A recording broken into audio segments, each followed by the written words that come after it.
Friends, फिर से स्वागत है आपका हमारी द रेडिकल क्लासेस में। और हम टॉपिक पढ़ रहे थे गुहिल राजवंश, और गुहिल राजवंश के अंदर हमने बप्पा रावल से लेकर रतन सिंह तक के राजवंश यानी राजाओं के बारे में हमने पढ़ लिया था, यानी 4 राजाओं के बारे में हमने पढ़ लिया था। आज हम पढ़ेंगे 5वां राजा, जिनका नाम है राणा हमीर।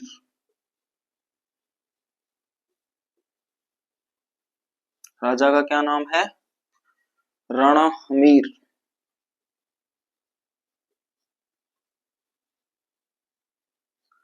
ये जो राणा हमीर थे, ये कौन थे? और इतनी देर हम पढ़ रहे थे कि ये राजा क्या लगाते थे? रावल। क्या लगाते थे बेटा? रावल। अब इनका जो शासन काल था वो था 1326 से लेके 1364 ईस्वी तक। देखो, अब ये हम इतनी देर पढ़ रहे थे कि भाई बप्पा रावल पढ़ रहे थे, ठीक है, रावल रतन सिंह पढ़ रहे थे, ठीक है, लेकिन ये राणा वंशज कहां से आ गया? राणा वर्ड कहां से स्टार्ट हुआ? तो देखो, इसके पीछे कहानी है।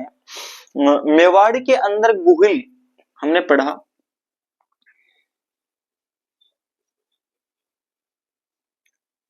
और गुहिल के वंशज हुए बप्पा।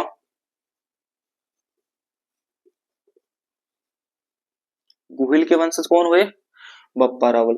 और बप्पा रावल का ही एक वंशज हुआ जिनका नाम था रण सिंह या करण सिंह।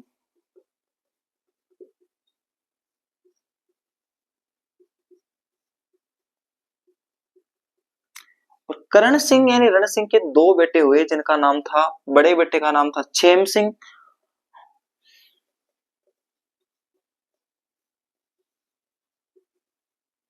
और छोटे बेटे का नाम था, वो था आपका राहत।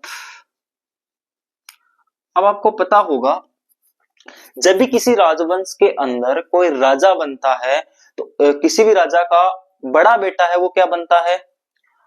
राजगद्दी संभालता है। और छोटे बेटे को क्या दिया जाता है? उसका ठिकाना दिया जाता है, या कोई जागीर दी जाती है, कोई सामंत बनाया जाता है उसको। तो छेम सिंह तो कहां बैठेगा? चित्तौड़।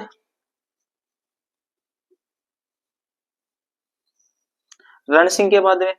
और राहत को वो दिया गया, सामंत दिया गया, एक जागीर दी गई जिसका नाम था सिसोदा।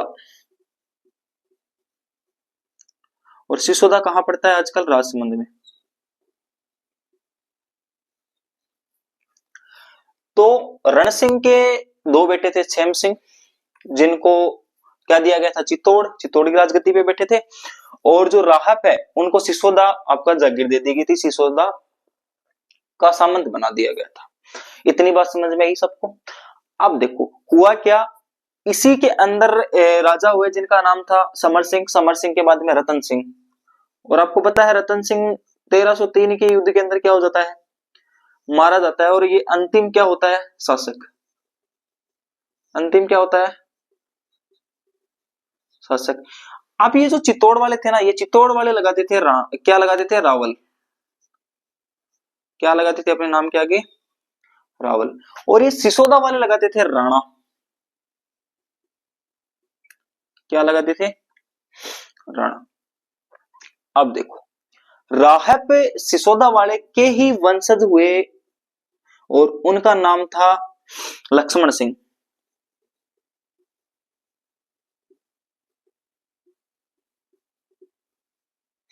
और लक्ष्मण सिंह के 2 बेटे थे, एक का नाम था अरी सिंह, और एक का नाम था अजय सिंह।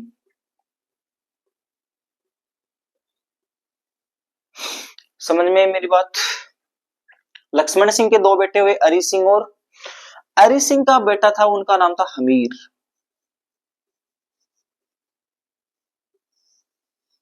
रतन सिंह के मृत्यु के बाद में हमीर क्या संभालता है? चित्तौड़। क्या संभालता है? चित्तौड़। सिसोदा होने के कारण ये अपने आप को क्या मानते थे? सिसोदिया। क्या माना करते थे? सिसोदिया माना करते थे। समझ में आई मेरी बात?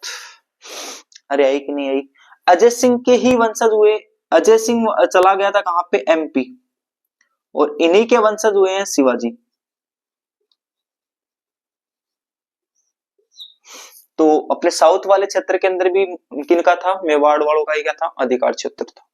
समझ में मेरी बात? गुहिल के वंशज बप्पा, और बप्पा के वंशज रण सिंह। रण सिंह के 2 बेटे हुए छेम सिंह और राहत। छेम सिंह को चित्तौड़ मिला बड़ा बेटा होने के कारण। छोटे बेटे के रूप में राहब को क्या मिल गया, सिसोदिया की जागीरदारी मिल गई। इधर रतन सिंह अंतिम शासक था जो क्या लगाता था, रावल। और इधर सिसोदिया वंश से ही लक्ष्मण सिंह हुए। लक्ष्मण सिंह के दो बेटे हरि सिंह और अजय सिंह। अजय सिंह चला गया था एमपी और वहां पे अपना वंश स्टार्ट कर दिया था। और हरि सिंह का बड़ा बेटा था हमीर जो क्या बनता है, चित्तौड़ का राजा यानी मेवाड़ का राजा बनता है। तो बेटा ये बताओ मेरे को, ये सिसोदा होने के कारण अपने आप को मानते थे सिसोदिया का वंशज। किसका मानते थे, सिसोदिया। तो यहां से राणा स्टार्ट हो गया था। क्या हो गया था, राणा शब्द स्टार्ट हो गया। राणा शब्द क्या हो गया की शुरुआत होगी, किसके यहां से, हमीर के यहां से। दूसरा, मेवाड़ के अंदर कौन से वंश की स्थापना होगी, सिसोदिया वंश की। कौन से वंश की स्थापना होगी, सिसोदिया वंश की स्थापना होगी। समझ में आई मेरी बात, अरे समझ में आई क्या, ठीक है। अब देखो, राणा हमीर एक युद्ध लड़ता है और उस युद्ध का नाम है सिंगोली का युद्ध। कौन सा युद्ध, और ये सिंगोली का युद्ध होता है 1327 ईस्वी में। किस किस के बीच में होता है, सिंगोली का युद्ध किस किस के बीच में होता है बेटा, सिंगोली का युद्ध होता है मोहम्मद बिन तुगलक और हमीर के बीच में।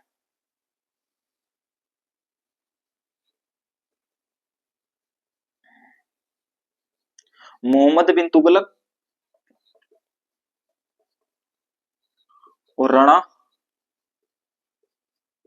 हमीर के बीच में किसका युद्ध होता है, सिंगोली का युद्ध। कब होता है, 1327 में। कब होता है, अब देखो, महाराणा हमीर क्या करवाता है, महाराणा हमीर बरबड़ी माता का निर्माण करवाता है। बरबड़ी माता मंदिर का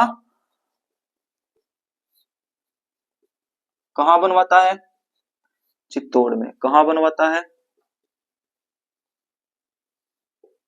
चित्तौड़ में। तो आपको मैं एक बार रिवाइज कर देता हूं। गुहिल थे एक्चुअल में, और गुहिलों का वंशज क्या है, सिसोदा। तब हम मेवाड़ का जब इतिहास पढ़ते हैं तो हम पढ़ते हैं गुहिल सिसोदिया वंश। क्या पढ़ते हैं, गुहिल सिसोदिया वंश। अब प्रश्न ये आएगा कि राणा हमीर पहला मेवाड़ का ऐसा शासक था जिसने राणा शब्द का क्या किया था, प्रयोग किया था। भाई मेवाड़ के अंदर क्या था, वैसे तो सिसोदा में थे तो उनका कोई वो नहीं था। दूसरा, सिसोदिया वंश की स्थापना किसने की थी, राणा हमीर ने। मेवाड़ के अंदर सिसोदिया वंश की स्थापना किसने की थी, राणा हमीर ने।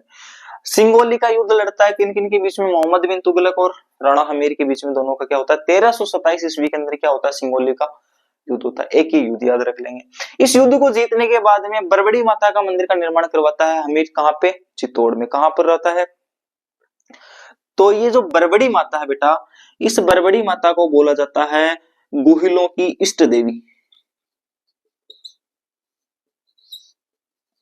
गुहिलों की इष्ट देवी। अगर मैं आपसे पूछूं गुहिलों की कुल देवी कौन सी है, बताएगा कोई। गुहिलों की कुल देवी है वो है आपकी बाण माता।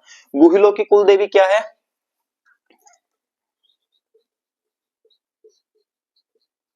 बाण माता क्या है, कुल देवी। समझ में आई मेरी बात बेटा, समझ में आई।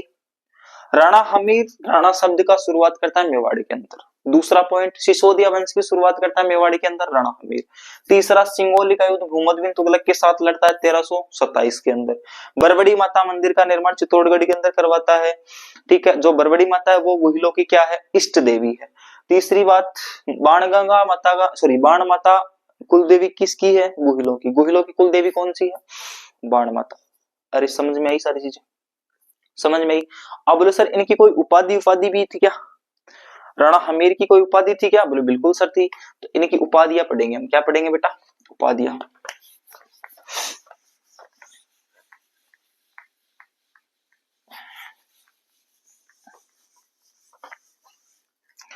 तो उपाधियां देखते हैं राणा हमीर की।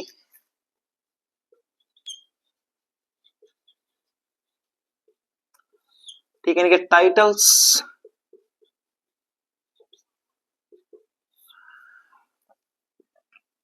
तो कर्नल जेम्स टोड ने इनको क्या कहा है, प्रबल हिंदू।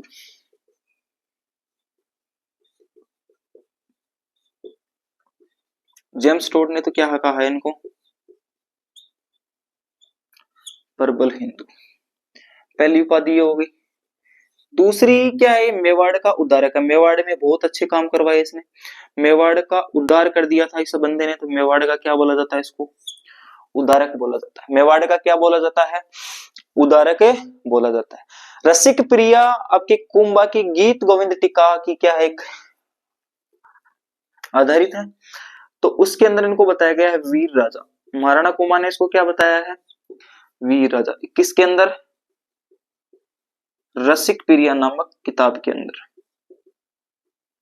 क्या बताया है, वीर राजा। क्या बताया बेटा, एक महाराणा हमीर की क्या मिलती है, कोमलगढ़ प्रशस्ति के अंदर एक उपाधि मिलती है जो महेश भट्ट की है, और उसके अंदर मिलता है इनका नाम विषम घटी पंचानन, इंपोर्टेंट है भाई।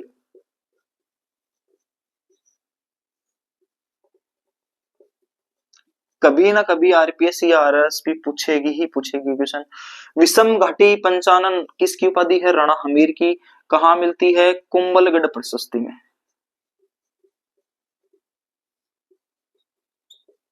कहां मिलती है, किसने लिखवाया था, महेश भट्ट। ये महेश भट्ट दूसरे हैं, आलिया भट्ट के पापा नहीं है भाई। कभी आप आलिया भट्ट के पापा को ले आओ ना कि आलिया भट्ट के पापा वो समझ रहे हो, उसने नहीं लिखवाई है, महेश भट्ट दूसरे हैं बेटा, ठीक है। ये टाइटल्स है, जेम्स टोड ने इनको प्रबल हिंदू कहा है, मेवाड़ का उद्धारक कहा जाता है, वीर राजा रसिक प्रिया जो महाराणा कुंभा की जो गीत गोविंद टीका है उस पर आधारित रसिक प्रिया में क्या कहा गया, इनको वीर राजा कहा गया है। विषम घाटी पंचानन इसको कोमलगढ़ प्रशस्ति में जो महेश भट्ट की है उसमें कहा गया है। समझ में आई मेरी बात बेटा, समझ में आई क्या, तो ये राणा हमीर थे, क्या थे, इतनी बातें आप याद रखेंगे राणा हमीर के बारे में। पहला, ये राणा शब्द का उपयोग करने वाले पहले मेवाड़ी के राजा थे। दूसरा, सिसोदिया वंश की स्थापना मेवाड़ में करने वाले पहले राजा थे। तीसरा, सिंगोली का युद्ध मोहम्मद बिन तुगलक के खिलाफ लड़ते हैं 1327 ईस्वी के अंदर, जो क्या करते हैं, विजयी हो जाते हैं। चौथी बात, बरवड़ी माता का मंदिर का निर्माण करवाते हैं चित्तौड़ के अंदर, जो क्या है, गोहिलों की इष्ट देवी है। फिर अगर आपसे पूछ ले कि गोहिलों की कुल देवी क्या है, तो कुल देवी क्या हो जाएगी, बाण माता हो जाएगी। ठीक है भाई साहब, कुल देवता क्या हो जाएंगे, एकलिंग जी, जिनको क्या मानते हैं, एकलिंग जी के दीवान मानते हैं। उसके बाद में इनकी जो उपाधियां हैं वो कौन कौन सी हो गई, जेम्स टोड ने इनको प्रबल हिंदू कहा है। ठीक है, रसिक प्रिया जो महाराणा कुंभा की है उसके अंदर इसको क्या बोला गया है, वीर राजा बोला गया है। तीसरी बात, मेवाड़ का उद्धारक बताया गया है इनको। चौथी बात ये है कि जो महेश भट्ट की जो कुंभलगढ़ प्रशस्ति है उसके अंदर इनको क्या बताया गया है, विषम घाटी पंचानन बताया गया है। आई बात समझ में सबको बेटा, चलो इसको नोट करेंगे फट दे। ठीक है, फिर नेक्स्ट राजा हम पढ़ते हैं। नेक्स्ट राजा है महाराजा लाखा, महाराणा लाखा। नंबर 6 राजा पढ़ेंगे महाराणा लाखा।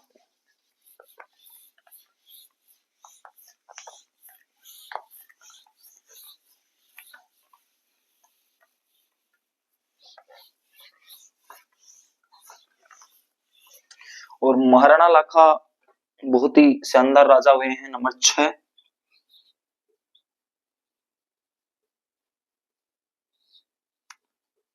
इन्हीं का दूसरा नाम है लक्ष्य सिंह।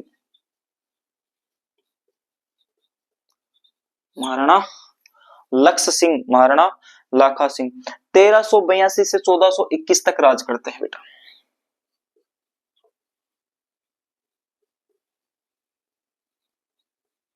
कब से कब तक, 1382 ईस्वी से 1421 ईस्वी तक क्या करते हैं। अब देखो इसमें कुछ पॉइंट पढ़ेंगे। पहला पॉइंट पढ़ेंगे जावर। जावर तो सर एक जगह है, इसमें क्या पढ़ना है, बिल्कुल पढ़ना है। तो पहला पॉइंट तो ये है कि जावर के अंदर इनके समय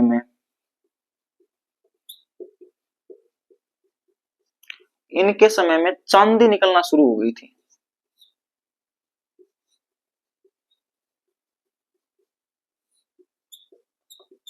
कई बार प्रश्न पूछ लेगा कि कौन से मेवाड़ के महाराणा थे जिसके समय जावर की खदानों से क्या निकलनी स्टार्ट हो गई थी, चांदी। तो वो राणा कौन से थे, महाराणा लाखा। समझ में आई मेरी बात। दूसरी बात हम पढ़ेंगे पिछोला झील।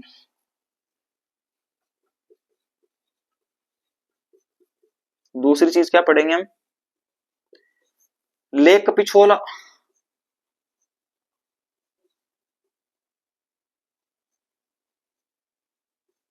और लेक पिछोला के बारे में हम क्या करेंगे, डिस्कस करेंगे, और वो डिस्कस हम थोड़ा सा करते हैं। देखो, बताया ये जाता है कि जो पिछोला झील है वो महाराणा लाखा के समय तो बनी है, लेकिन महाराणा लाखा ने नहीं बनवाई है, वो बनाई है एक पिंचू नामक बंजारे ने। किसने? पिंचू नामक बंजारे ने अपने व्यापार में लाभ होने के कारण जन सेवा के लिए कौन सी झील का निर्माण करवाया था? पिछोला झील का निर्माण करवाया था। और वो किसके समय में बनी थी? महाराणा लाखा के समय में बनी थी।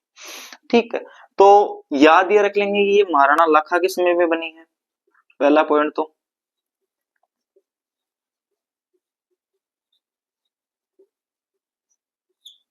ठीक है, तीसरी बात किस समय निर्माण हुआ था, लेकिन महाराणा लाखा ने नहीं करवाया बेटा, ये याद रखना। ठीक है, किसने निर्माण करवाया? तो वो निर्माण करवाया है एक बंजारा ने, बंजारा व्यापारी ने क्या करवाया है। अभी बंजारा क्या होते हैं? घुमक्कड़ प्रजाति के लोग होते हैं जो अलग अलग जगह पे जाके क्या करवाते हैं, क्या करते हैं, व्यापार करते हैं अपना। पहले इनका मूल व्यापार क्या था? नमक था, और बाद में अलग व्यापार में ये आ गए थे। आज भी जब आप देखते हो तो बंजारे आते हैं तो क्या करते हैं, कुछ ना कुछ चीजें क्या करते हैं, बेचते हुए निकलते हैं। तो पहले ये बंजारा क्या करते थे, नमक का व्यापार करते थे, और बहुत बड़े पैसे वाले बंजारा था जिसका नाम था, ऐसा बताया जाता है कि पिंचू नामक बंजारे ने इसका क्या करवाया था,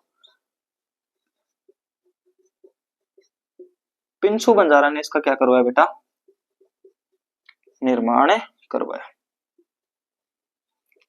तो ये बात याद रख लेंगे, इसी के नाम पे क्या पड़ गया था, इसका नाम पिछोला झील पड़ गया था। एक ये बात मिलती है कि जो पिछोला झील है ये क्या है, पिछोला झील है पिछोली गांव में है। कहां पे है? पिछोली गांव के पास, इसलिए इसका नाम क्या पड़ा है, पिछोला झील पड़ा है। तो ऐसी भी क्या मिलती है, बात मिलती है।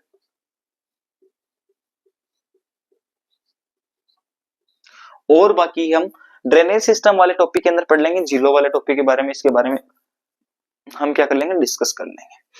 अब इस पिछोला झील के पास में एक नटनी का चबूतरा है। किसका चबूतरा है?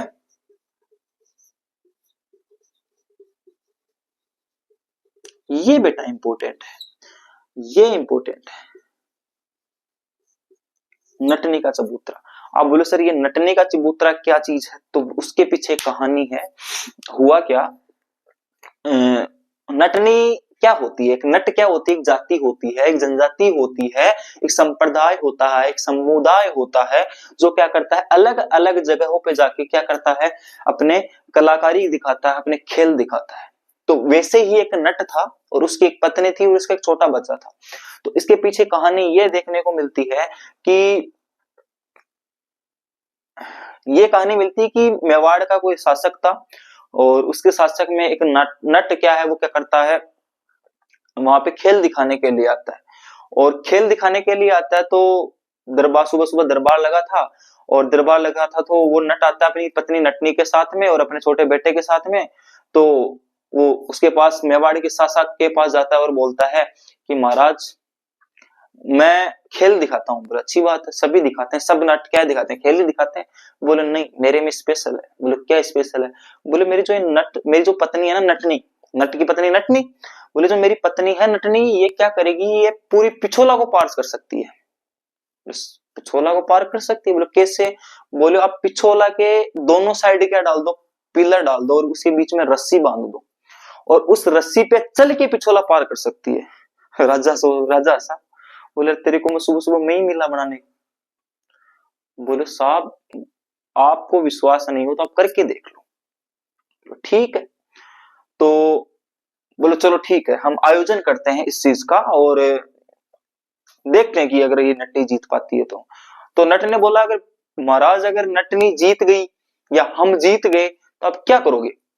तो महाराजा को वैसे ईगो हर्ट हो रखा था, तो महाराजा ने बोला कि बोले आधा मेवाड़ दे दूंगा तेरे को, अगर नटनी ने पूरी पिछोला को पार कर लिया ना बिना नीचे गिरे हुए या बिना हिले डुले, तो मैं पूरा मेवाड़ दे दूंगा।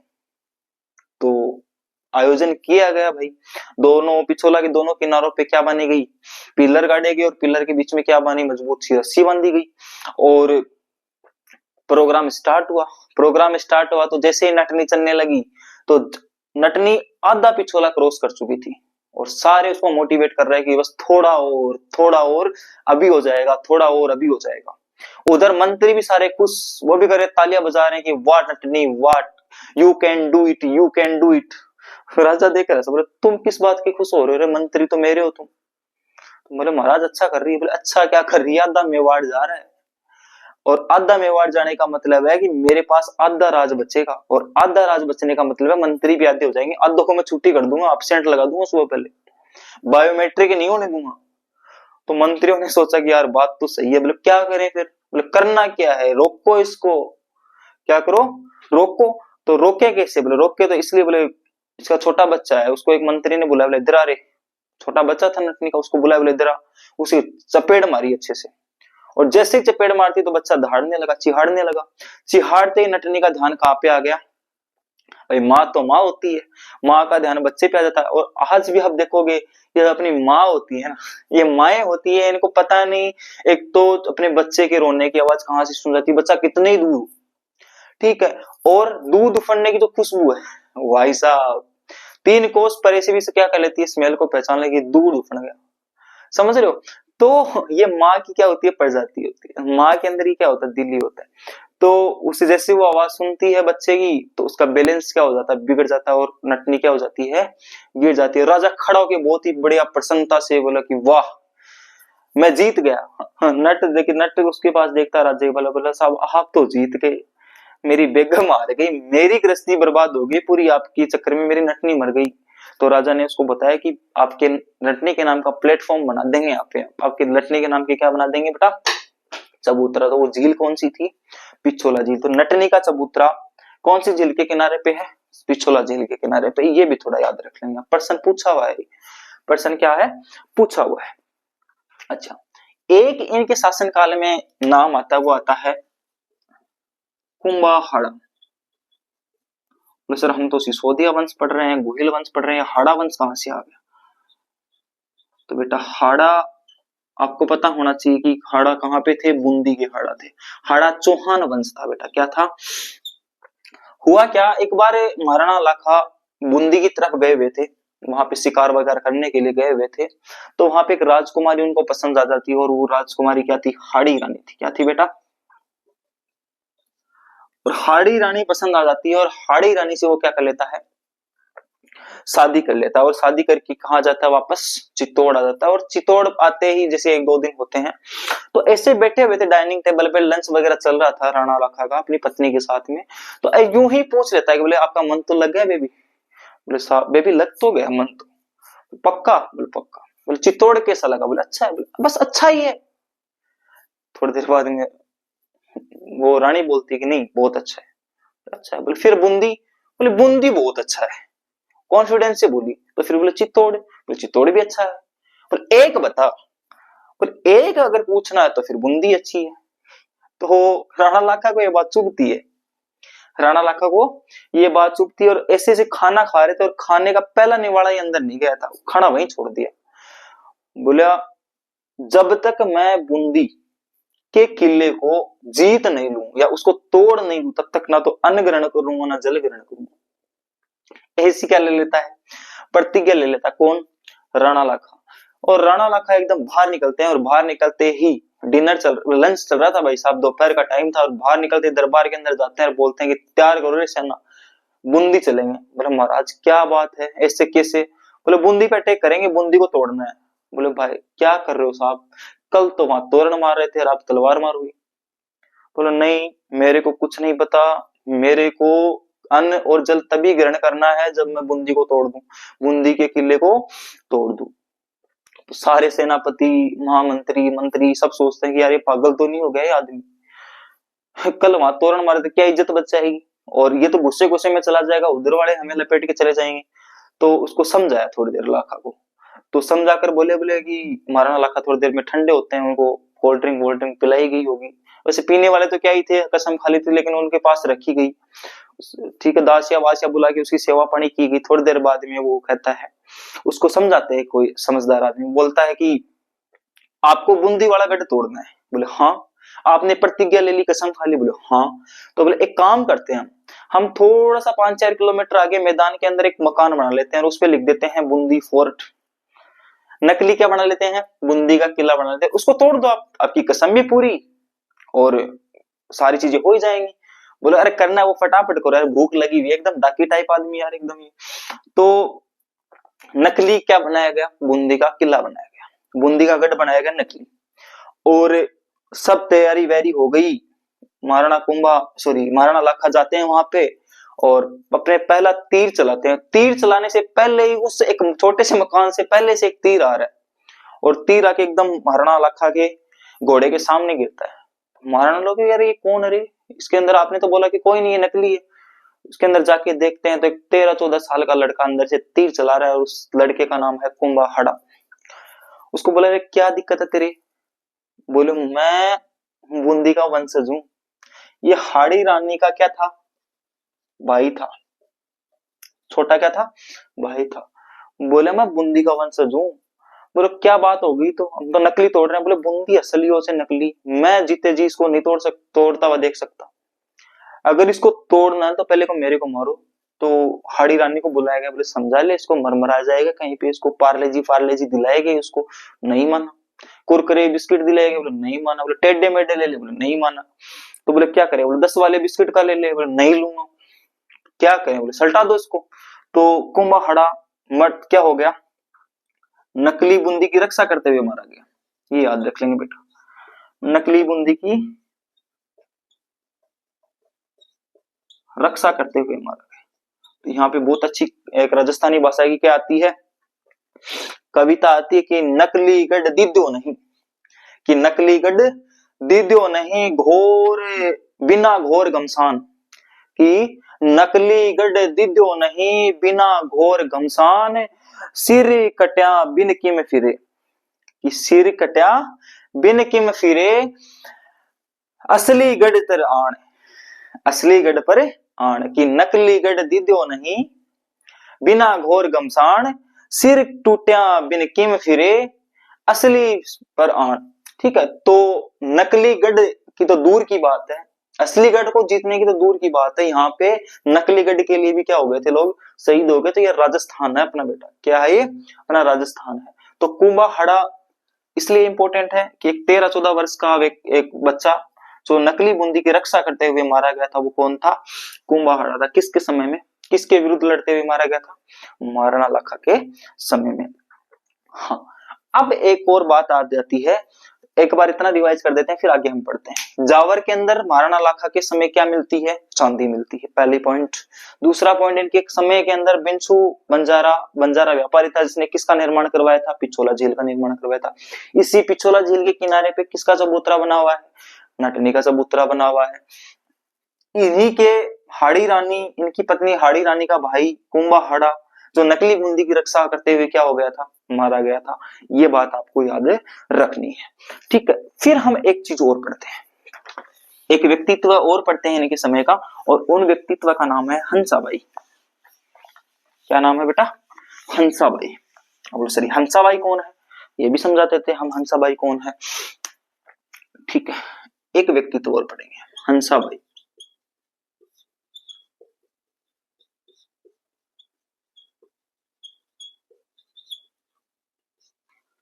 देखो, अपने मेवाड़ का सिसोदिया वंश, और इधर एक और वंश था जिसका नाम था मारवाड़, और मारवाड़ के अंदर वंश था वो कौन था? चौहान, सॉरी राठौड़। ठीक है, और मेवाड़ का शासक था उस टाइम राणा लाखा। कौन था शासक? और इधर जो शासक था वो राठौड़ वाले क्या लगाते थे? राव। तो इनका शासक था राव चुंडा। ठीक है, और राव चुंडा के एक बेटी थी जिसका नाम था हंसाबाई, और इनके एक बेटे का था नाम रणमल। ये आप याद रख लेना, थोड़ा आगे काम आएगा अपने। ठीक है, और राणा लाखा का एक बेटा था जिसका नाम था चुंडा, राणा चुंडा। ये आप याद रखेंगे। एक रियासत थी मेवाड़, एक रियासत थी मारवाड़। मारवाड़ के अंदर राठौड़ वंश का शासक था रावचुंडा, उसकी बेटी का नाम था हंसाबाई। इधर मेवाड़ वाले शासक का नाम था राव राखा, जो अभी पढ़ रहे हैं हम, और उसके बेटे का नाम था रावचुंडा।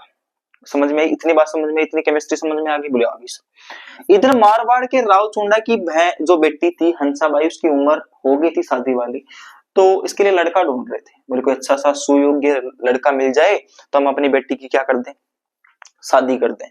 तो रावचुंडा की तरफ से पहले क्या होता था, नारियल लेके जाते थे, और नारियल किसी पंडित को या किसी ब्राह्मण को देके भेजा करता थे, भाई किसी और राजा के पास जाके और वहां पे अब शादी फिक्स करके आ जाओ। तो ऐसा कुछ हुआ करता था, 5-6 ब्राह्मणों का क्या होता था, समूह जाता था वहां पे, ठीक है। तो हंसाबाई की पता चला तो भाई उसने बताया कि मेवाड़ का एक राजा है रावलाखा और उसका बेटा है चुंडा, बहुत ही सुयोग्य, कर्मठ, एकदम पराक्रम, ठीक है, एकदम ईमानदार, बहुत ही शक्तिशाली राजा है, युवा दिलों की धड़कन, जो भी आप बोलना चाहो, ऐसा लड़का है। और उसकी शादी किससे कर सकते हैं हम, हंसाबाई से कर सकते हैं। तो कोई बात नहीं, बोले कर सकते। तो रणमल और चुंडा ने ब्राह्मणों को भेजा, भाई जाओ नारियल लेके जाओ और बात करो रिश्ते की। जैसे ही इधर से क्या आते हैं, चुंडा के पास आते हैं, रावलाखा के दरबार में आते, तो रावलाखा उस टाइम जिंदा थे, बूढ़े हो गए थे, तकरीबन 70-80 साल के हो गए थे और बैठे हुए थे। और उसके जो पूरा जो कार्यभार है वो कौन संभालता था, चुंडा ही संभालता था। लेकिन राजा की गद्दी पे तो कौन बैठेगा, रावलाखा ही बैठेगा, राणा लाखा ही बैठेगा। तो जैसे ही दरबार के अंदर आते हैं तो मंत्रियों ने बोला, दरबारियों ने बोला कि साहब कोई मिलने आया आपसे, बोले भेजो। तो जैसे ही भेजते हैं तो पंडितों ने प्रणाम किया, प्रणाम करते ही बोले रावलाखा पूछते हैं कि भाई कौन हो आप, तो बोले हम तो नारियल लेके आए। नारियल लेने का मतलब रिश्ता लेके आए। तो राणा लाखा मन ही मन मुस्कुराते हैं, बोले यार बूढ़ा हो गया लेकिन रिश्ते आने बंद नहीं हुए, है ना। तो ये बात उसके मुंह से निकलती है, तो पंडितों ने बोला कि sorry sorry sorry, excuse me, हमारी गलती होगी, हमने पूरी बात नहीं बोली, हम आपका रिश्ता नहीं लेके आए, हम किसका रिश्ता लेके आए हैं, चुंडा का रिश्ता लेके आए। तो सारे मंत्री वगैरह हंसने लग गए, बोले तो बूढ़िया का कर्म फुटेगा है, छोरा की सगाई यार खुद की सगाई मान रहे।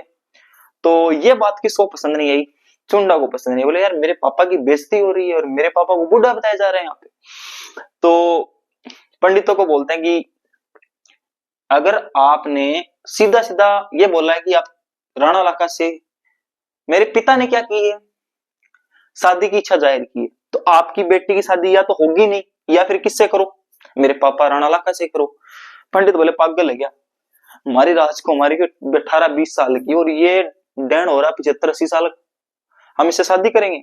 तो बोले फिर आप कर लो, बोले मैं तो नहीं करूंगा, यहाँ से जाओ। थोड़ी देर बाद में बाहर जाते हैं सारे पंडित और आपस में बातें करते हैं कि भाई ऐसे तो हम वापस नहीं जा सकते, भाई खाली हाथ रिश्ता लेके जाने बहुत बड़ी बात होती है, बहुत अपमान की बात होती थी उस टाइम। बोले वापस नहीं जा सकते, बोले क्या करें, बोले करना क्या है, इससे शादी करवा दो लाखा से। बोले वो बात तो ठीक है, शादी करवा देंगे, लेकिन हंसाबाई का बेटा जब राणा लाखा, हंसाबाई मतलब बड़ा बेटा तो चुंडा हो गया ना, और इनसे जब क्या होगा, इन दोनों की शादी करवाने से जब बेटा पैदा होगा तो वो तो छोटा होगा और उसको एक छोटे मोटे गांव के अंदर कोई संबंध बना देंगे उसको, तो हमारा क्या फायदा हुआ, हमारी इतनी बड़ी रियासत की राजकुमारी एक किसी गांव में जीवन यापन करेगी, क्या बड़ी बात है, बात तो सही है। तो फिर क्या करें, तो उनमें से एक समझदार आदमी जाता, बोले मैं करता हूँ बात, आओ अंदर आओ आप। तो अंदर जाता है, वापस दरबार के अंदर जाके बात करता है, किससे, चुंडा से। बोले आप शादी करोगे, बोले नहीं करूंगा। तो बोले राणा लाखा करेंगे, बोले बिल्कुल करवा दो, क्या दिक्कत है, मेरी कोई दिक्कत नहीं है। तो बोले एक चीज बताओ, हंसाबाई से और राजा कौन बनेगा, बोले मैं बनूंगा, तो फिर हमारी क्या औकात होगी।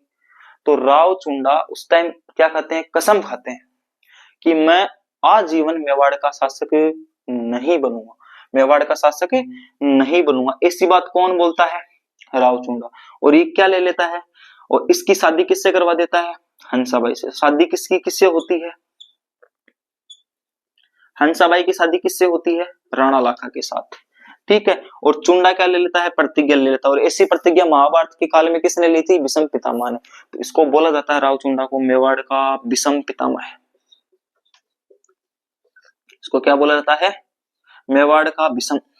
किसको बोलते हैं, राव चुंडा को। अब बोलो राव चुंडा अगर शासक नहीं बनेगा तो उसने कसम खाई थी, उसने क्या कसम खाई थी, बोला कि मैं आजीवन क्या नहीं करूंगा, मेवाड़ का राजा नहीं बनूंगा। इसने ये कसम नहीं खाई थी कि मैं क्या नहीं करूंगा, शादी नहीं करूंगा।